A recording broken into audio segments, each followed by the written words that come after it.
국가경쟁력 관련돼서 말씀을 드려보자면요. 사실 현대 세계에서 영어의 역할은 굉장히 독특하다고 볼 수가 있습니다. 우리가 영어라는 것이 지역의 경계도 물론이고 자신들의 모국어의 한계까지 초월해서 모든 분야의 의사소통의 수단으로 사용되는 일종의 진정한 의미의 독보적 세계어다라는 이런 제가 표현을 하고 있는데요.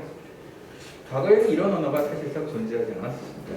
유일한 어떤 비슷한 언어라고 할 수 있으면 우리가 이제 로마 제국 시대 레티너 정도로 생각할 수 있을 텐데 레티너와 비교가 안 될 정도로 활용 범위 훨씬 더 넓죠. 그래서 우리가 주목할 만한 부분은 사실 우리가 최근에 영어를 어떤 목적으로 가장 많이 사용하고 있냐에 포커스를 두자면 사실 우리가 한국인의 입장에서 영미인을 상대로 영어를 사용하는 것이 아닙니다. 상대방 상호가 모국어 영어가 아닌 상황에서 의사소통의 수단으로 영어를 사용하는 것이 영어 사용의 가장 높은 빈도입니다. 그래서 우리가 이것을 링구아 프랑카라고 부르는데 실제로 이제 더 이상 영어는 하나의 민족적, 인종적 의미는 완전히 소멸하는 이런 상황이라고 볼 수가 있겠죠. 자, 그 다음에 우리가 조금 더 의미를 부여할 수 있는 부분이 바로 최근의 경향이고요.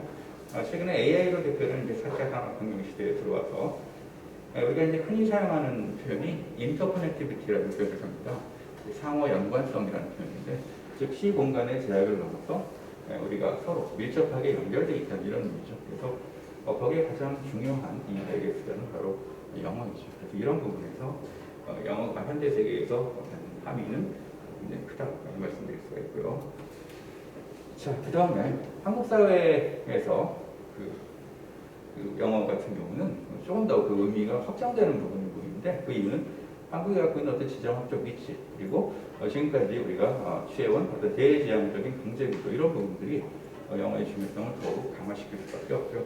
그리고 최근에 우리 사회의 어떤 성장 동력이라고 하자면 이 혁신 부분인데 이 디지털 경쟁력을 바탕으로 한 이 혁신 분야야말로 한국 경제의 어떤 사활이 걸린 부분이고 이 부분에서 영어의 의미는 더욱 중요할 수밖에 없다는 거죠. 자, 그러면 실제로 우리가 어느 정도의 국가 경쟁력을 가지고 있고 어떤 식으로 최근에 변화해 왔는지를 한번 수치화된 지표로 한번 보도록 하겠습니다. 자, 거기 보시면 조금 화면이 살짝 작긴 한데 실제로 이 국가 경쟁력 지표 수치화한 것에 가장 많이 이용되는 것이 이거 IMD 국가 경쟁력 순위라고 하는 부분인데요. 이 스위스에 본부를 둔 로잔이죠. 로잔에 본부를 둔 스위스 국제경영개발원이라는 기관에서 항상 해마다 발표하고 있는 국가 경쟁력 순위입니다. 그래서 이 순위에는 최근에 주로 이제 OECD 국가를 중심으로 해서 65개국 정도가 이제 비교 대상인데 한국 같은 경우는 최근 5년을 보면 2018년 27위에서 작년도 27위인데 올해 27위인데 어쨌든 22대에서 지금 올라운드 1위를 하고 있습니다. 그리고 이 기관에서는 국제 경쟁력 순위 이외에도 탤런트 랭킹이라고 해서 그 노동 인적 자원 순위 그리고 디지털 경쟁력 순위까지도 같이 발표하는데 상대적으로 노동 인적 자원 순위가 조금 떨어지는 것을 우리가 볼 수 있죠. 디지털 경쟁력은 상대적으로 높고요. 자, 그러면 우리가 지금 22대 중후반 이 정도의 국가 경쟁력인데 도대체 세부 지표는 어떤 식으로 비춰지고 있나를 보시면 여기 다시 국가 경쟁력의 어떤 세부 지표 올해를 봤을 때 이 4가지 분야가 있는데요. 어떤 경제적 성취 업적이죠. 그리고 그다음에 이제 정부나 비즈니스 쪽의 효용성 부분 그리고 이제 마지막 부분이 인프라스트럭처입니다. 인프라스트럭처 부분이 상대적으로 이제 경쟁 우위를 갖고 있는데 이 인프라스트럭처는 유형과 무형의 인프라스트럭처를 모두 포함한 개념이고요. 여기서 교육 부분이 바로 이 무형의 소프트 인프라스트럭처에 해당되는 부분입니다. 그래서 이 부분 다시 한번 들여다보면 한국은 29위 정도의 수치를 보여주고 있고요. 보시다시피 이 사이언티픽 인프라스트럭처 같은 경우는 무려 3위에 지금 랭크가 되어 있는 이런 상황인데 상대적으로 교육 분야가 그렇게 높은 편은 아니죠. 그럼 이제 어떤 세부 지표에 의해서 세부 항목에 의해서 이런 정도의 수준이 나왔냐라고 보시면 거기 밑에 IMD에서 실제로 자기네들이 어떤 이 산출의 근거를 제시하고 있는데 그 세부 항목에 바로 영어 숙련도라는 것이 명백하게 등장하고 있습니다. 그래서 English Proficiency가 거기에 이제 지표에 등장하고 있고요. 여기서는 이 토플 성적을 가지고 교과 경쟁력 승리에 반영하고 있다라고 얘기를 하고 있습니다. 자, 그러면 우리가 첫 번째 부분에서 이렇게 한국에 있어서 한국 사회에 있어서 영어가 갖는 중요성에 대해서 좀 얘기를 했는데, 그럼 객관적으로 한국인들, 한국 사회의 어떤 영어 구사 능력이 어느 정도 될 것인가라는 부분들을 조금 수치화해서 살펴보는 것도 중요하겠죠. 그래서 여기서 이제 두 가지 지표를 여러분한테 보여드리겠는데요. 하나는 토플이고요, 하나는 EPI라는 이런 지수입니다. 그래서 먼저 토플부터 보시면요. 토플은 여러분 잘 아시는 영어 시험이죠. 그래서 ETS라는 회사가 주관하는 시험인데, 이 시험의 결과를 특히 IBT라고 해서 인터넷 베이스드 테스트가 도입된 이후에 계속적으로 해마다 그 결과를 국가별로 통계를 해서 비교하는 보고서를 작성하고 있습니다. 한국의 경우 30개 아시아 국가들과 비교를 했을 때 나타난 결과가 거기 나오고 있는데요. 자, 거기에 보시면은 노란색으로 표시된 게 이제 싱가포르, 지금 가운데가 한국, 그리고 아래쪽이 일본입니다. 한국의 경우 2010년대 초반 30개국 중에서 한 6위 정도, 8위 정도의 나쁘지 않은 이런 성적이었는데, 이것이 이제 조금 내려가면서 10위 초반으로 약간 중상위 정도, 근데 약간 하강한 이런 곡선. 그래서 이제 싱가포르 같은 경우는 굉장히 높죠. 2, 3위 이런 수준이고, 그다음에 이제 일본 같은 경우는 30개 국가장에서 27, 28, 29 이 정도 수준입니다. 자, 그다음에 이제 이 토플 같은 경우는 조금 객관적으로 100% 신뢰하기에는 조금 어려움이 있는 부분이, 이 시험 자체가 어떤 아카데믹한 목적으로 시행되는 시험이고, 그다음에 응시생 자체의 집단이 좀 제한적인 부분이 있기 때문에 실제로 이걸 100%그 국가의 영어 수준으로 지원하기에는 조금 한계가 있고요. 그래서 보다 보편적인 지수는 거기에 나와 있는 EPI라는 이 부분인데요. 여기서 EF라고 하는 것은 Education First라고 하는 다국적 교육기업입니다. 네덜란드의 본부품.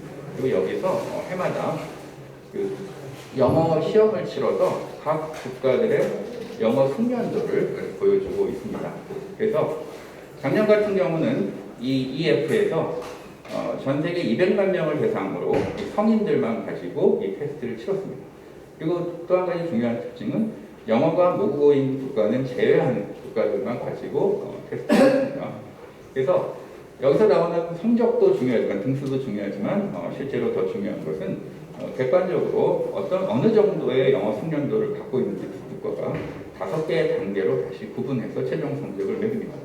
그래서 거기에 보시다시피 일단 성적상으로 봤을 때는 한국은 한 작년 같은 경우 112개 국가에서 37위, 일본이 78위, 그리고 싱가포르는 4위를 기록하고 있는데요. 여기서 주목할 만한 경우는 싱가포르입니다.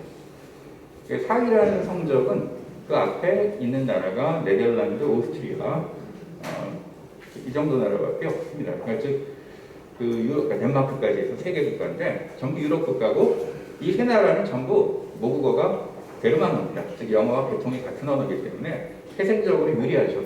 그리고 나머지 10위 안에 9개 국가는 전부 유럽 국가입니다. 그런데 이 싱가포르 같은 경우는 사실 대부분의 사람들의 모국어가 영어가 아닙니다. 그럼에도 불구하고 거기서 무려 4위를 기록하고 있는 이런 결과고요.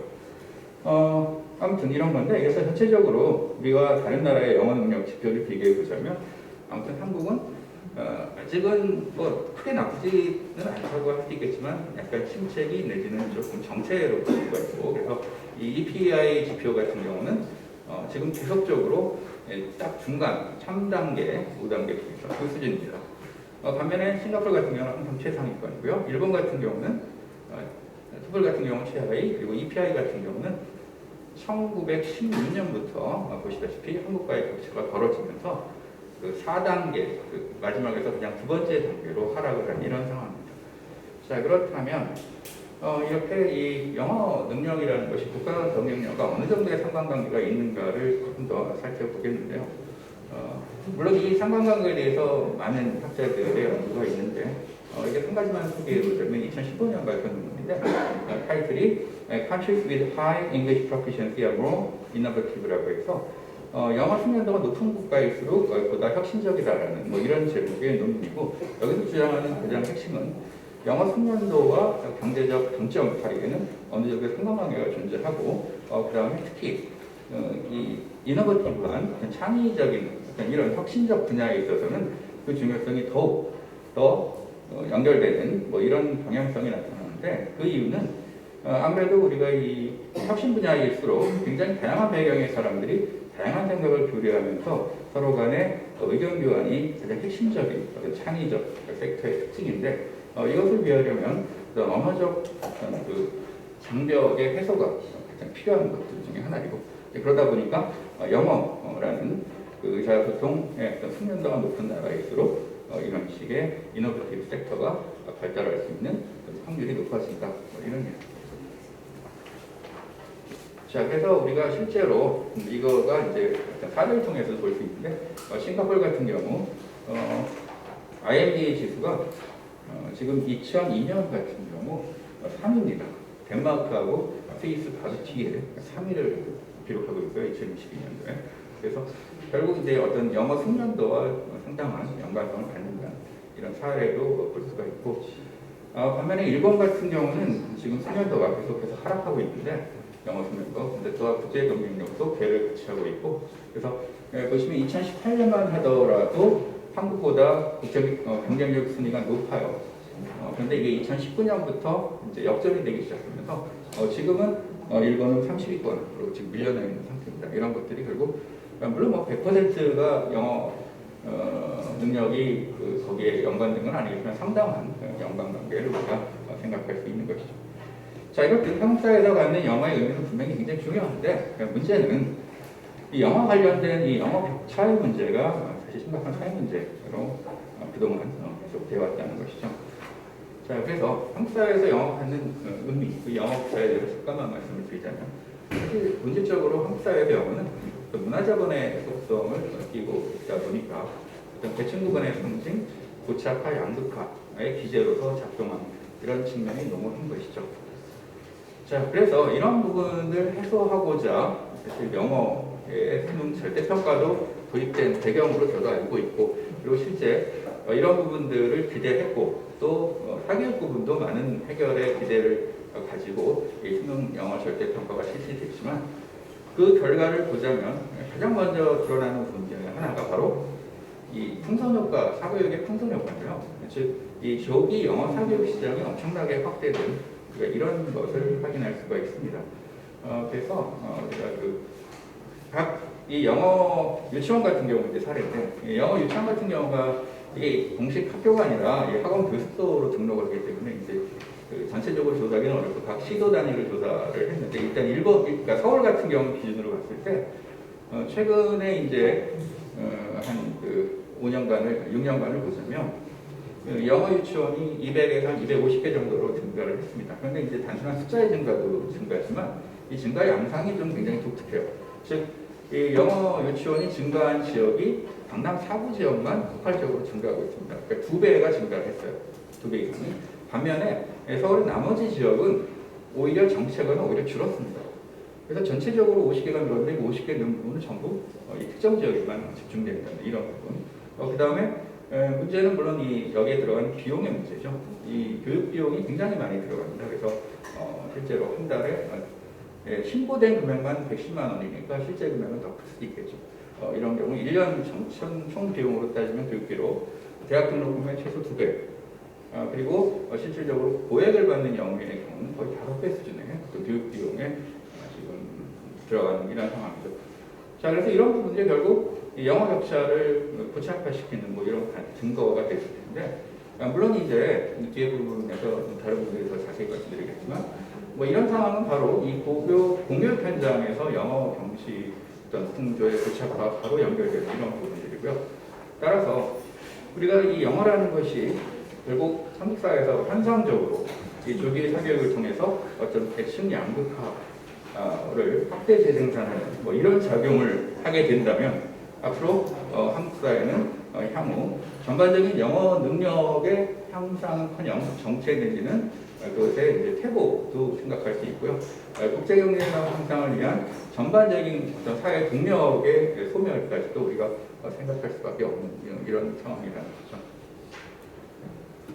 자, 그래서 이제 그렇다면 이런 문제를 해소할 수 있는 최전방에 있어서 여기 역할이 기대되는 것은 결국은 영어 공교육일 수밖에 없는데, 그럼 이제 향후 우리가 영어 공교육을 통해서 어떤 부분들을 기대할 수 있을 것인가라는 이런 이야기입니다. 첫 번째는 우리가 그 잉글리시 디바이드라는 이런 문제의 어떤 그 극복에 가장 큰 기여를 할 수 있는 것은 현실적으로 영어 공교육일 수밖에 없습니다. 그래서 기회 불평등 해소를 통해서 영어 격차를 해소하고, 그리고 나아가 양극화의 극복, 그리고 공정성의 회복, 이런 부분들을 교육이 결국은 해야 되겠죠. 그리고 이제 특히 오늘 주제와 밀접한 관련이 있겠지만, 최근에 AI를 포함한 최신 IT 기술과 인프라를 영어교육 현장에 적극적으로 활용함으로 해서 실질적으로 가장 앞으로 중요한 덕목 중에 하나인 디지털 문해력도 향상시킴과 동시에 원활한 영어 의사소통 능력을 신장시킴으로써 이런 것들을 겸비한 글로벌 인재로서 우리 후속 세대가 성장할 수 있도록 하는 역할을 우리 영어 경교육이 당연히 수행해야 되겠다고 생각합니다. 이상으로 제 발표는 마무리하도록 하겠습니다.